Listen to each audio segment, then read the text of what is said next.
Hey everyone, Evan here with Inner Worlds Astrology, and I'm here to talk about the upcoming Libra new moon on October 6th, happening at 4:05 a.m. Pacific time. Now, if you'd like to schedule a birth chart reading with me, you can do so through the link in my description down below or by visiting my website, innerworldsastrology.com. Please also consider liking the video, subscribing to my content. That would be really helpful. You can also visit my social channels through the links in the description, and I'd especially like to thank my TikTok followers for following along on YouTube. I have a lot of fun making TikTok videos to educate people about astrology, but I also really have a lot of fun doing deep dives on the charts of the moment and new moons and full moons, which I will be doing through my YouTube channel. So let's get into why this new moon is significant. So number one, we have Mars conjuncting the Sun and Moon at 13 degrees of Libra at the exact same degree. And number two, we have a few outer planets turning direct shortly thereafter. So, keep in mind Uranus, Neptune, Jupiter, Saturn, Pluto, and even Mercury right now have been retrograde. And when a planet is retrograde, it's not functioning necessarily how it's supposed to. That's not always a bad thing, right? Because retrograde time periods can be a great time for reflection, also for like finishing projects. So certainly there are benefits, but again, the planets that are retrograding aren't necessarily at their full power. And so Pluto goes direct the very next day after the new moon. Saturn follows a few days later, and then Jupiter stations direct just before the Aries full moon. And now the ordering of those changes, right, in direction also matters, which I'll talk about. But this whole year, whether I'm talking about a new moon or a full moon, at any of these throughout all of these signs, we really do have to pay attention to the path of Pluto, because of course Pluto is the slowest moving of the outer planets. It takes about 250 years to orbit around the sun. And America is coming upon its very first Pluto return at 27 degrees of Capricorn. And so just after this new moon, again, when Pluto stations direct and starts to kind of march towards that 27th degree of Capricorn, because it's been going back and forth. It's a sort of like one step forward, two steps back type of movement, with Pluto's transits. And the transits can be very inconsistent. But now, once it turns direct in this situation, it's going to continue to do that. It's going to continue to march forward all the way to that Pluto return. And so there's an idea with this new moon that it really is planting the seed for a historical moment, which we've been trending towards for a while. And as part of this backdrop, we've had the Saturn-Uranus squares. We've had it twice this year, and it's going to happen again in late December. So we've had those two planets sort of challenging one another. There's been a tension between the past and the future. We've also had Jupiter and Saturn cohabiting Aquarius, which deals with not only science but also new ideas and new revolutionary ideas. So we have this very rich backdrop, while Pluto is moving through Capricorn. And, Pluto's been in Capricorn since 2008 with the financial crisis, right? And so as it starts to go towards the end stages, that last decan of Capricorn, which has been in for a while, it's really sort of finishing unfinished business. Pluto does not cross through a sign without really fully manifesting its power to both destroy and rebuild. And so as Pluto heads towards these later degrees of Capricorn, it's sort of doing a full audit on the way that things are being run, the way that institutions function, and where do they function well, and where do they not function well in a way that requires a rebirth and a regeneration and a rejuvenation.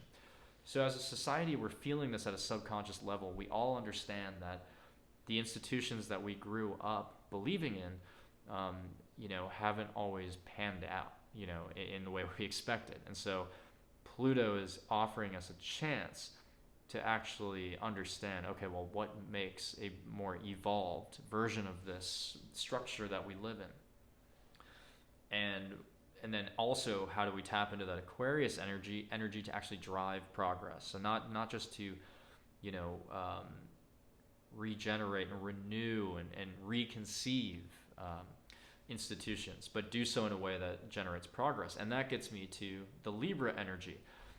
And with this new moon, not only do we have a lot of planets in Libra, but we also have, you know, Jupiter and Saturn in Aquarius, which is also an air sign.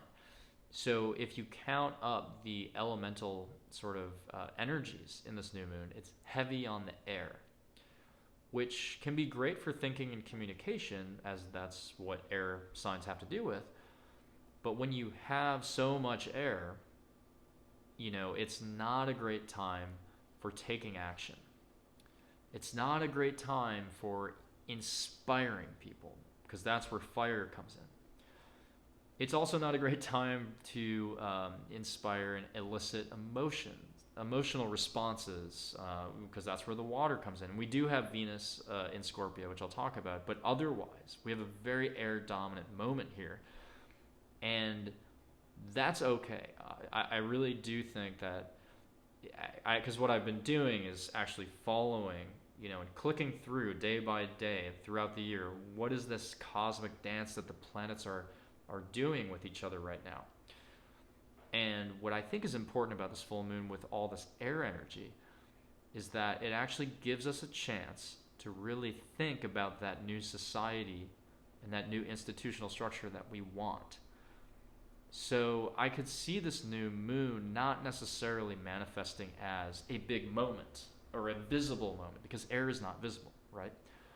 But it could result in the masses, or more people at least, receiving sort of these frequencies, these thoughts, and this idea of mass consciousness, which is what Aquarius is about. But then also using the Libra energy of how can we design and think about what's fair? How can we think about what's fair in the context of this mass consciousness, you know, or this higher consciousness? Because Aquarius is also connected to that higher consciousness. And so, you know, what does a just society look like? A fair society? How do we balance competing priorities? Because as the traditional institutions start to crumble, of course, everyone has a different idea. I have one idea. You have your own idea of what it should be like. And Libra is all about coming together to collaborate on some type of solution that works out for everyone, or at least works out a little bit for everyone.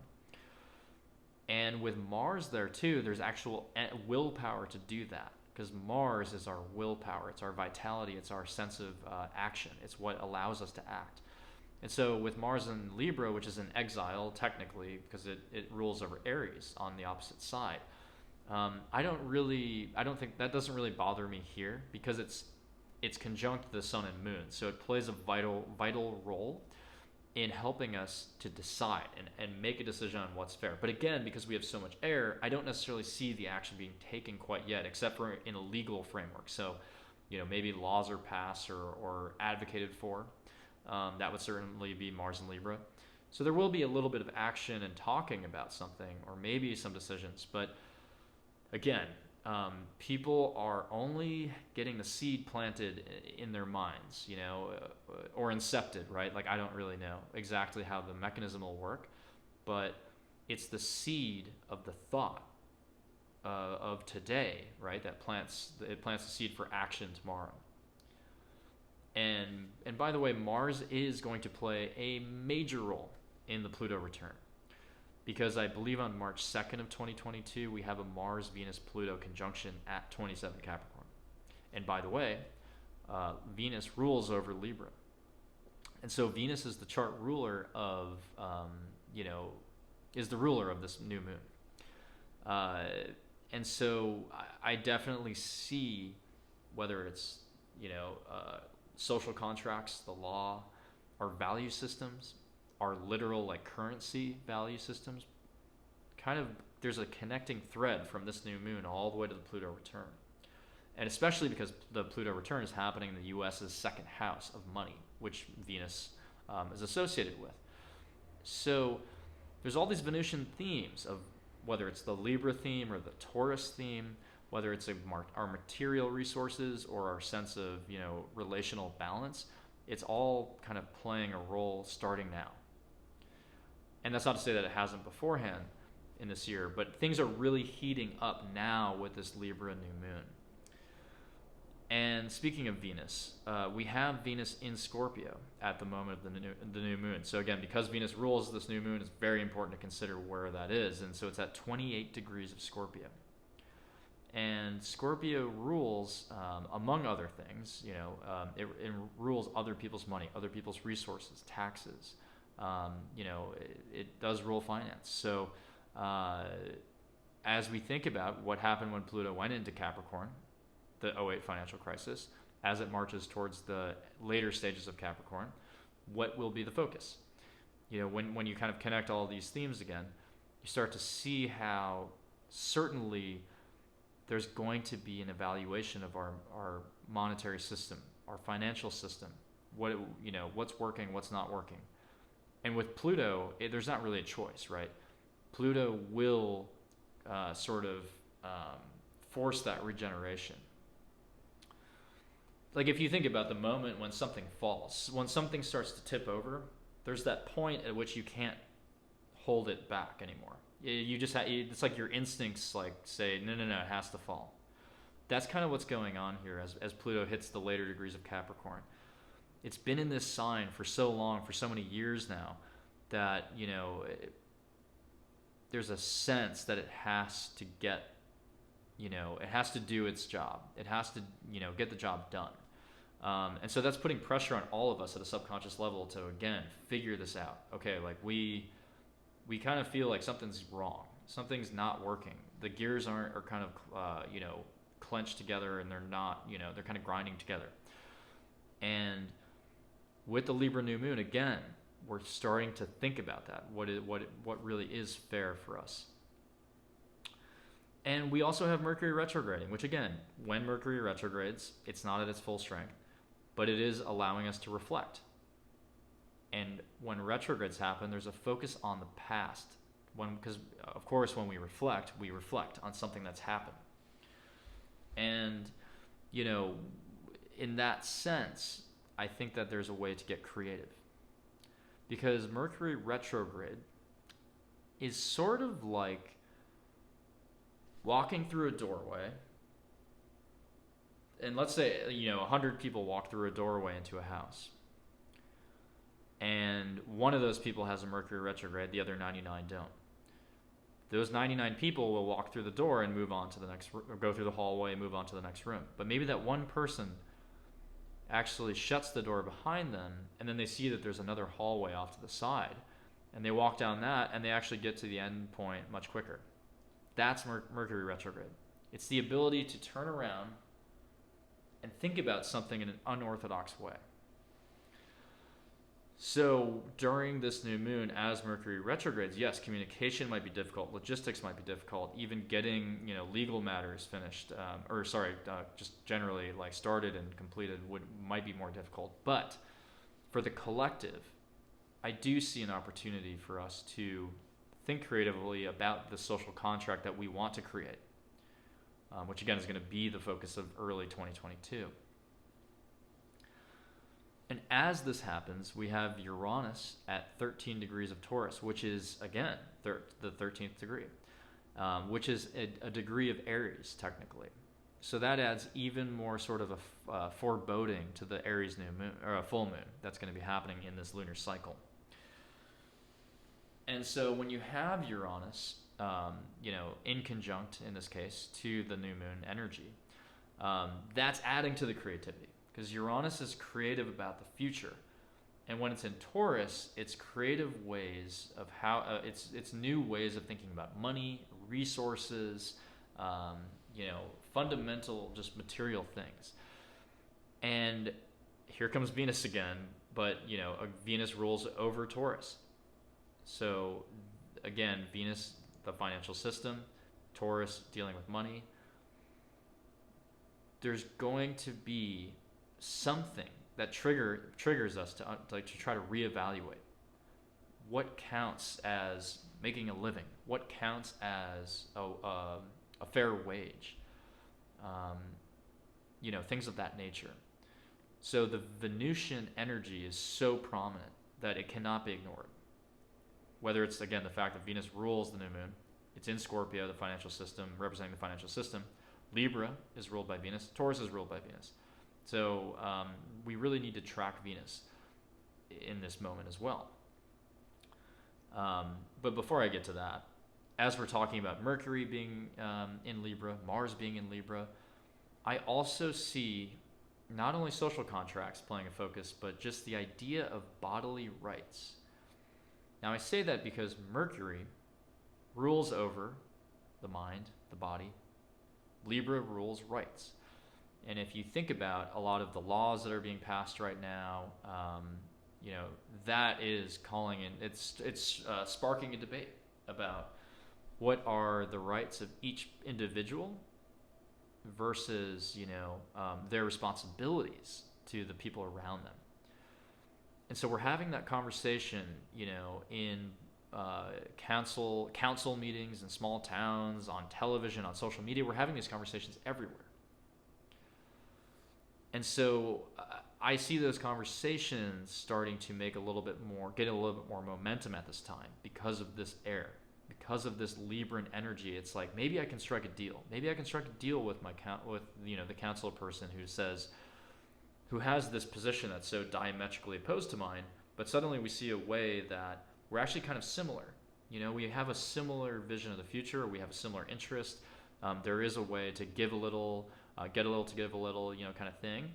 And so I could see that positively working out in some way. But I need to talk about Aquarius in as well in this context, because we have so much air, but also because Saturn in Aquarius is sort of the cop, right? It's the cop of the zodiac, constantly saying, is this the correct way to do something? Is this the responsible way to do something? Is there a way in which we can delay gratification and to be responsible, to reap rewards in the future later on?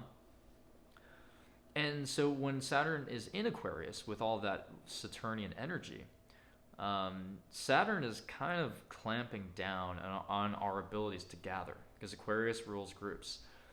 And so there's a sense that, yes, Saturn can help us be more efficient and process-oriented and structured about the way we think about fairness with Libra. Because Saturn can help us actually codify a law, to actually legislate something, to put it into some type of material context, and to manifest it. But at the same time, when you think about Saturn being rules and restrictions and limits, it's kind of preventing us from doing some of that collaboration. And especially it's preventing us from doing it in any kind of progressive way, or unorthodox way. So let's say, 20 people or 30 people all have the same, they want to gather together to talk about these issues. Saturn would be the venue, or the venue saying not today. We're closed. We can't host anyone because of the such and such rule. And the people who are enforcing these rules don't necessarily know. They're not thinking big picture. They're not even sure what their role is in the bigger scheme of things. They're just enforcing the rules because someone above them told them that this is what had to happen. It's because Saturn rules these sort of endless bureaucratic structures.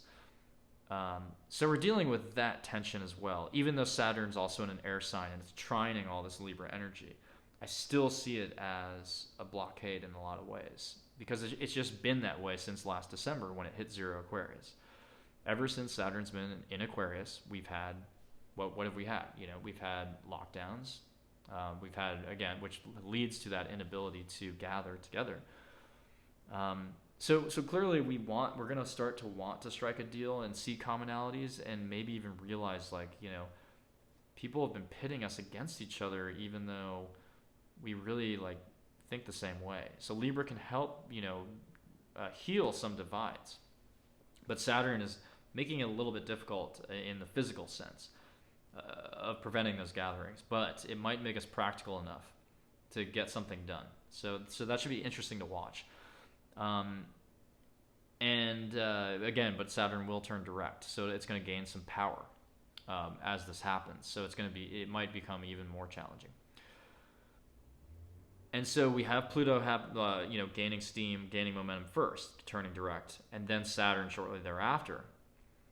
So those two planets again deal with the structure, the structure of things, and then how to break it down to rebuild it. So those planets are starting to gain steam, but then Jupiter is still retrograding.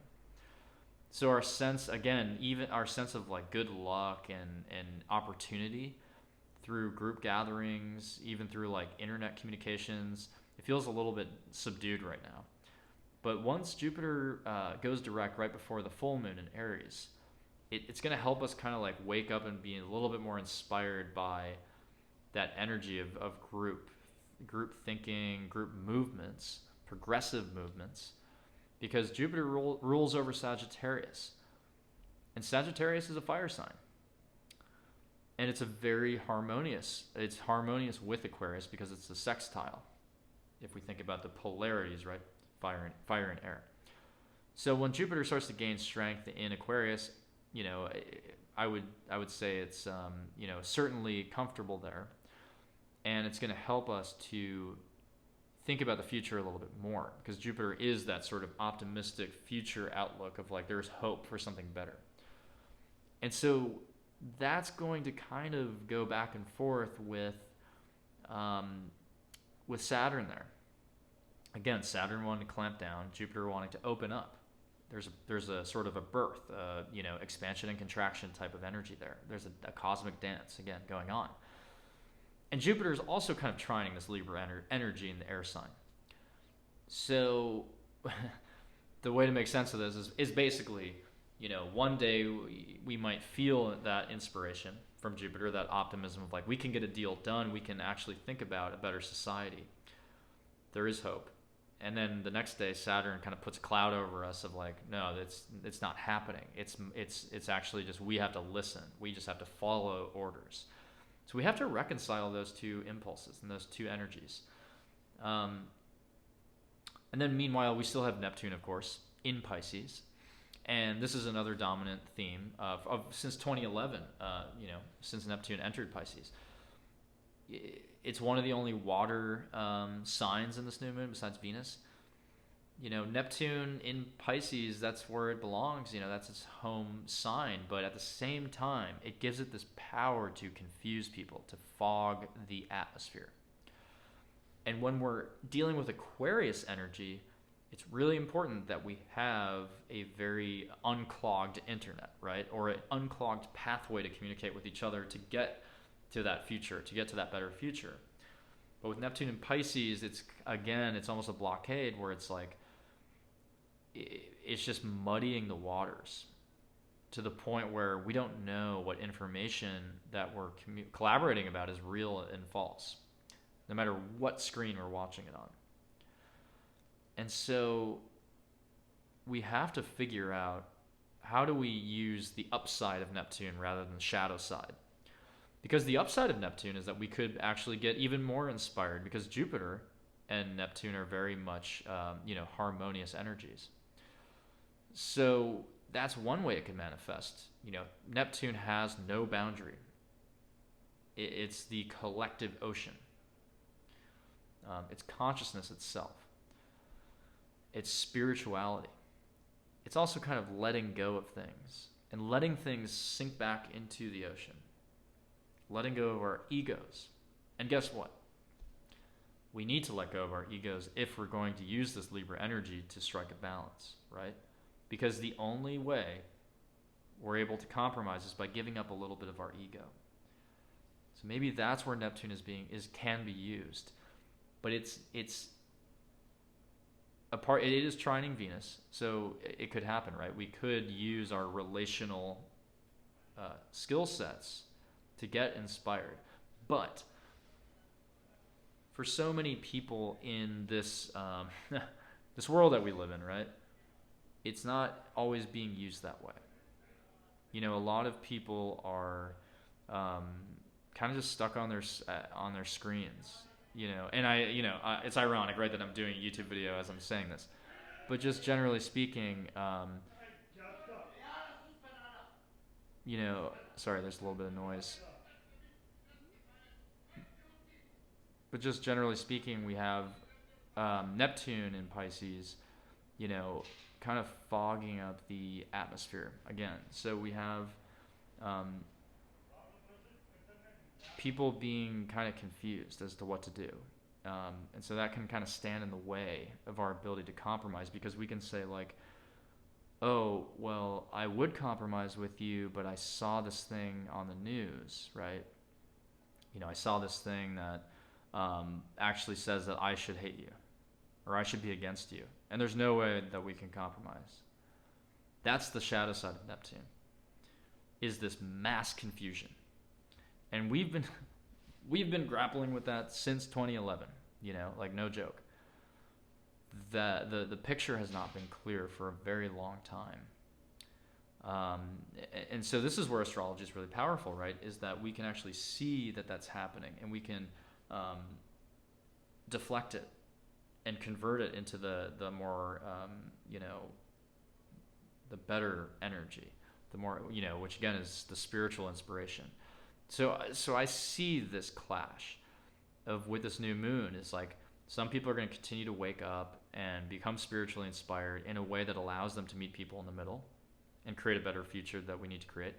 Other people are going to double down on their positions because of what they see on TV or on the internet or anywhere. So Neptune is kind of a foil. It's kind of a trickster in this situation. But it is trining Venus in Scorpio, and Venus is the ruler of this new moon. So, we might be digging a little bit deeper also about, like, our relationships. Like, what makes us tick? What makes us kind of excited, kind of angry, possessive? Because Scorpio can rule possession, can make us controlling. And it rules other people's money. So there's a desire to figure out, how is my well-being defined by what other people have? That is partly Venus and Scorpio. And so, you think about conversations around a universal basic income, like a UBI. I certainly see that potentially being part of our Pluto return. And certainly it's giving me this chart is giving me signals that this almost might be the seed for that conversation. Because we're trying to figure out, like, how can we earn money in a society that's increasingly automated through this Aquarius energy? Because we have this shadow side of Aquarian, of the Aquarian age potentially. Like, we have all these new gadgets and these ads for these robots that can help us in our house, but it's like, do we really want that? Like, what would we do then? Like, and how would you and I make money? And those thoughts, I think, are starting here. I mean, they've always been around, but I really see them, like, there's a tangible thought that might actually manifest as a law in the next few months. Especially with the prospect of more lockdowns, financial assistance is going to be key. And we of course have all these issues with the debt ceiling, and infrastructure bills, and this desire to pump more money into the system, but we're not always sure, in a Neptunian fashion, we're not always sure where that money's going, how much is going to come to us.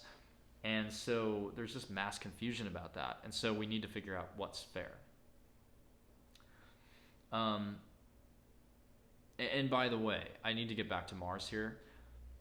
Think about, again, how important this Pluto return is in Capricorn. Capricorn is a cardinal sign. It's the cardinal Earth sign. It's not insignificant that we have 4 planets. Well, the Sun and Moon, obviously, but we also have Mercury and Mars in Libra at this time. Libra is the cardinal air sign. It's a square, 90 degrees to Capricorn. And Mars is going to meet Pluto at the Pluto return with Venus, which is the chart ruler of the moment. So how do we kind of put all that together? So the way I think about it is that Mars is, right now with this new moon, it's essentially challenging what Pluto has been doing with Capricorn energy this whole time.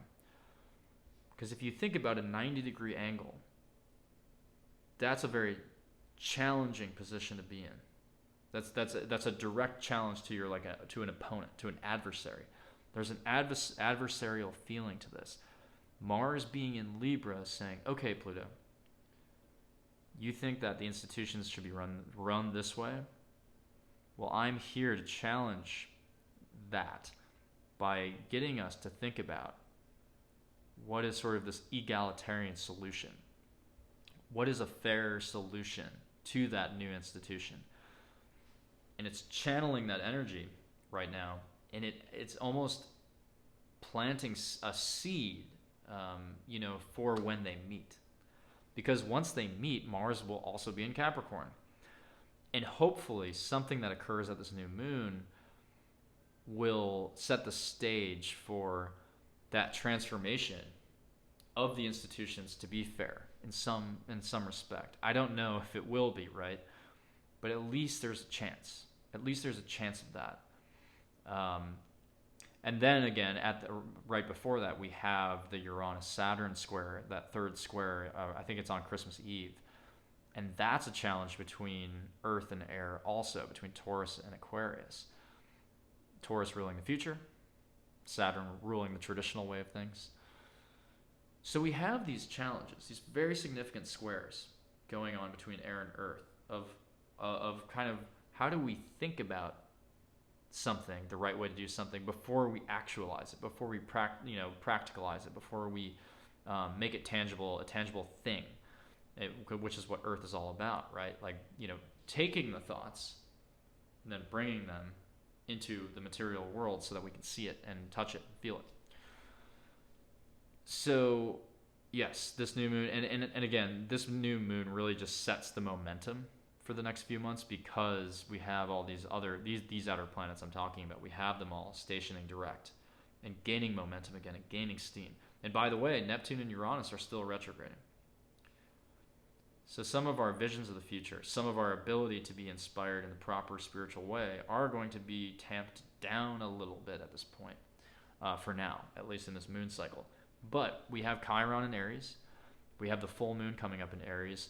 And then we have Venus going into Sag pretty soon. So we're going to have some fire, We're going to get, the other elements. The elements are going to balance out again eventually. We're going to have Mars and Scorpio and then Sag also as it carves a path to that Pluto return. So we're going to get inspired. We're going to get some of that fire and also that water, which we need, right? We need some emotions behind these things. And so right now, in sort of a Dostoevskian fashion, right, is just the seed of the thought first. It's like the beginning of the book, when it just starts out as thoughts. And then, again, the thought matters. It has a compounding effect, because once you think about it and you decide on what the solution is, you think about it more, and then you refine it. But again, we need that. But that sets us up for once we have the fire, once we maybe have the full moon in Aries, we know what we have to, how we have to act on it. So to me, this is, again, just the beginning of that march, of that final march to that Pluto return, which is going to be very intense. I'm almost trying to sugarcoat this a little bit by saying maybe there's a way, right, that we can figure out a fair way, a just way.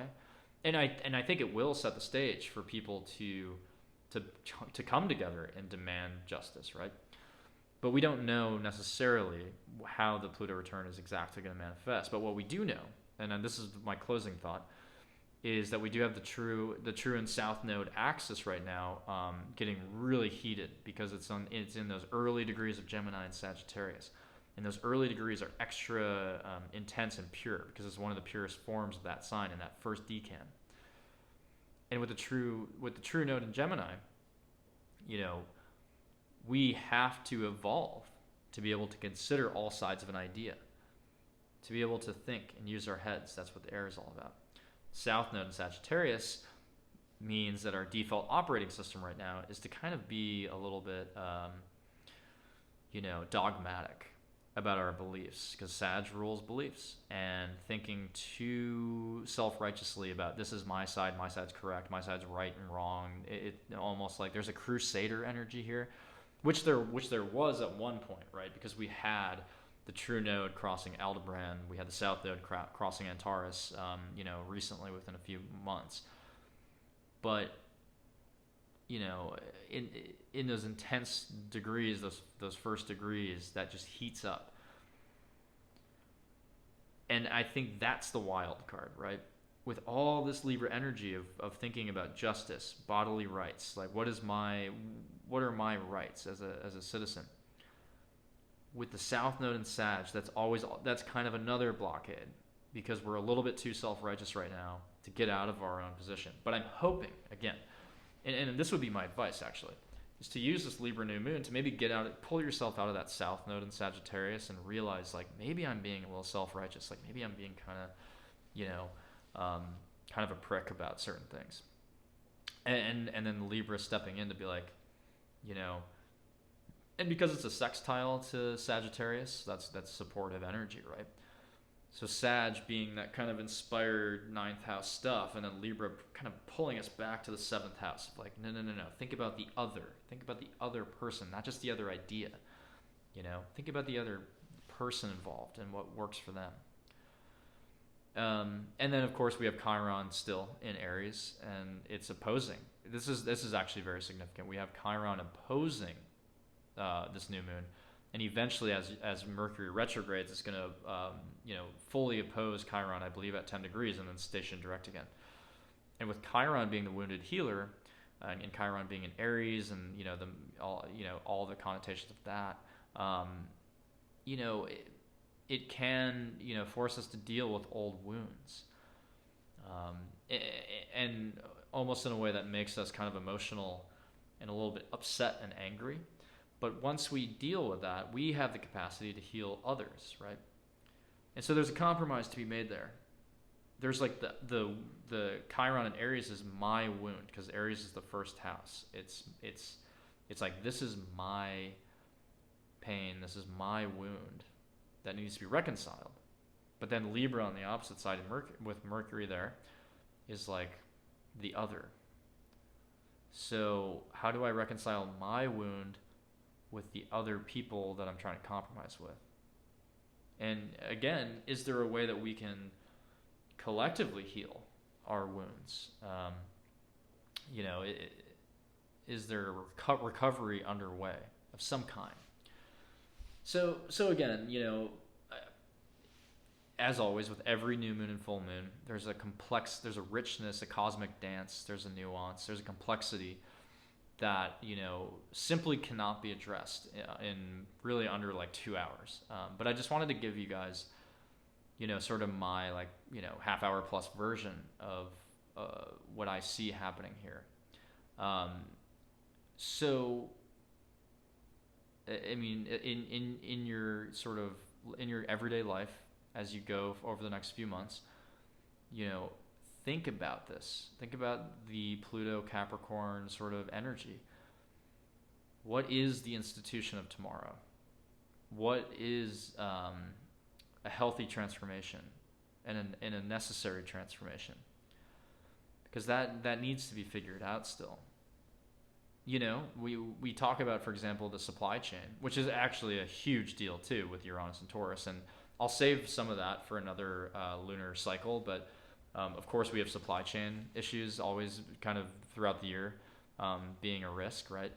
But it reminds me of that, where it's like, clearly it's not working. Clearly, whatever happened last year with the panic buying and people not being able to buy toilet paper, there's still situations and times now when you go to the grocery store and you can't find a certain box of cereal.